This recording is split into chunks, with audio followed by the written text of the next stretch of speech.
Alright, what's up guys? I'm going to try and talk nice and loud so you guys can hear me, because the camera doesn't pick up my voice very well.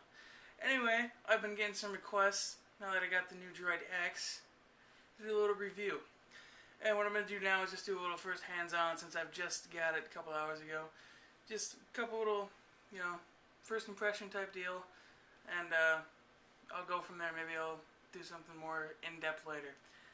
Anyway, so I came from the Motorola Droid, which is, of course, a full physical keyboard. And just one thing you immediately notice, just by looking at it, is the size.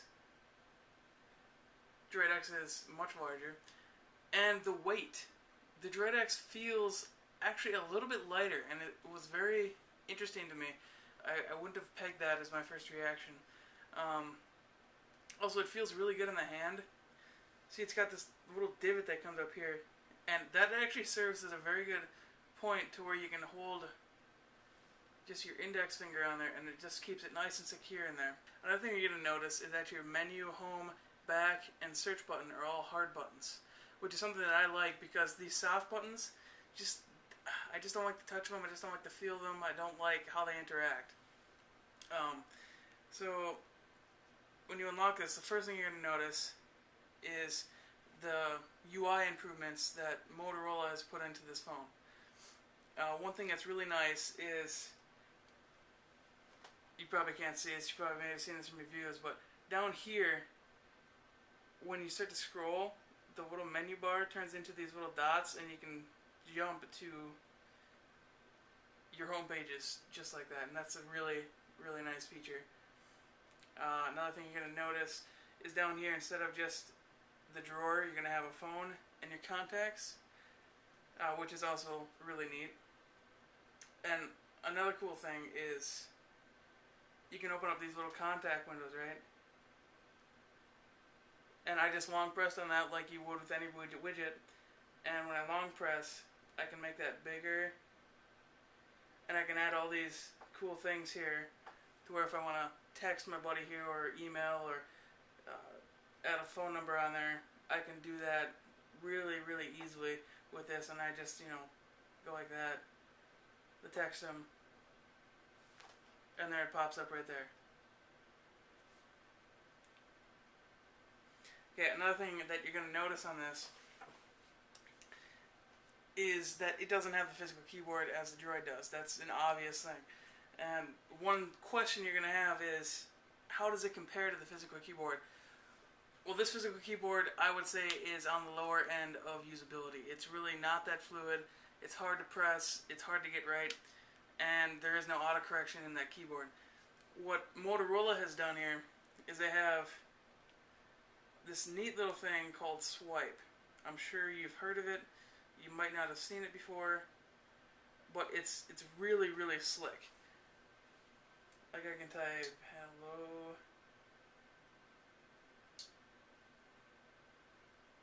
Hello viewer. Right there, just a couple little swipes. And what you do is you just trace over the letters. It's really simple, it's really easy to catch on. I've been using it for about an hour and a half, and I've caught on quite significantly to it. And it's just really clean. There is the normal input if you like. If I can get there.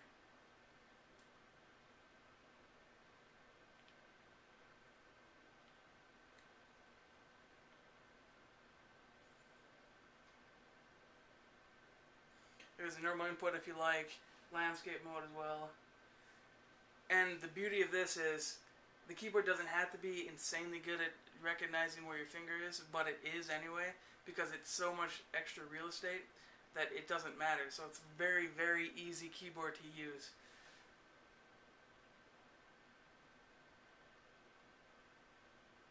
Just very, very easy to use. I'd put it almost on par with an iPhone, and the iPhone has been known to have one of the best virtual keyboards out on the market.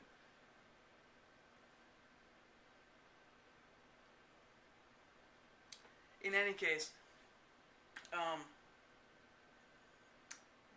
there's a couple other improvements, like if I were to make a phone call here, we'll just call my voicemail.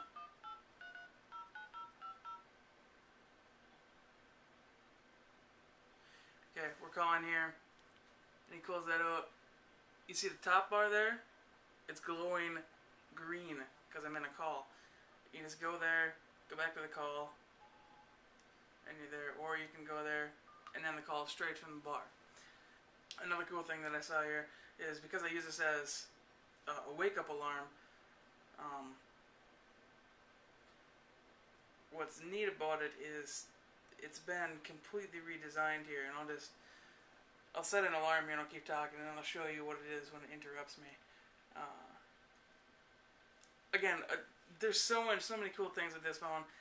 Motorola has really put a really nice skin on top of this. I cannot stress that enough. If you're on the fence about this, don't be, because it's a really nice little guy. I haven't done any video on it yet or any pictures, but they look really good. And this is the new alarm screen, as you can see. Nice and big. Slide to dismiss, or touch to add another 10 minutes to it. A snooze, you know. Anyway, that's all I got for you guys. Just a quick little first look. It seems really tight, really snappy. It's really clean, really well done. I have to applaud Motorola for it, because this Motorola Droid went down in performance as it went on, and this is just absolutely phenomenal. Everything I've done in this just seems really clean and just really tight. Yeah, if you have any more questions, I can answer as best I can, but that's my first hands-on. That should answer some of your questions that you have straight up. Go pick one up. They have a 30-day no-hassle guarantee if you pick one up at Verizon, so don't worry about it. You're going to pick it up, try it out for a couple weeks. If you don't like it, bring it back. You'll get all your money back. You get your upgrade thing back so you can upgrade to a different phone. You know, it's basically a risk-free guarantee, and I highly advise picking one of these guys up because it's a great phone.